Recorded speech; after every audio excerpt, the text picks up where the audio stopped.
My blood is enough, I will cleanse you from all sin. ప్రతి పాపము నుండి యేసు రక్తము నిన్ను కడిగి పరిశుద్ధునిగా చేస్తుంది. ఎవరి దగ్గర పడుకోక్కర్లేదు. మనం ఈ దేశానికి ఒక చట్టం ఇచ్చాం. ఏం చట్టం ఇచ్చాం?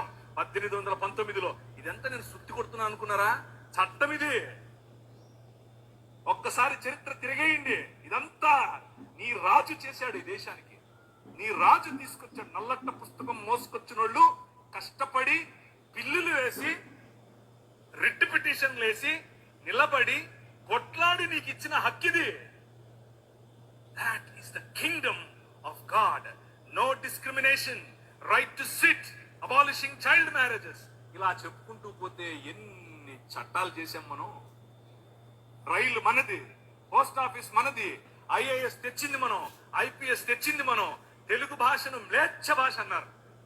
అరే ఏం భాష మాట్లాడుతున్నాడు మ్లేచ్ఛుడా అంటే, తెలుగు భాషలో డిక్షనరీ, మొట్టమొదటి డిక్షనరీ మంది. మీ నాయన రాజు, ద కింగ్. మనమిచ్చాం. CP Brown, he was a missionary. ఆయన కలెక్టర్ మాత్రమే కాదు, మిషనరీ. తెలుగు భాష గద్య భాగంలో మొట్టమొదటి పేపర్ మనది. తెలుగు భాష గద్య భాగంలో మొట్టమొదటి పుస్తకం మనది. వీళ్ళకు వాళ్ళ సొంత రామాయణం మహాభారతాలు కూడా ట్రాన్స్లేట్ చేసుకునే దిక్కు లేదు. అది చేసింది మనమే.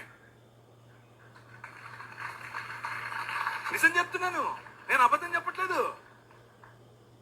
చెప్పట్లేదు. మొట్టమొదటి ట్రాన్స్లేషన్ చేసింది కూడా మనమే. వాళ్ళు అది కూడా చేయరు. ఎందుకంటే విద్య పంచకూడదు. వాళ్ళ రాజ్యంలో విద్య పంచకూడదు. మన రాజ్యం అందరికీ విద్య. ప్రతి ఒక్కరూ చదవాలి. ఎందుకు?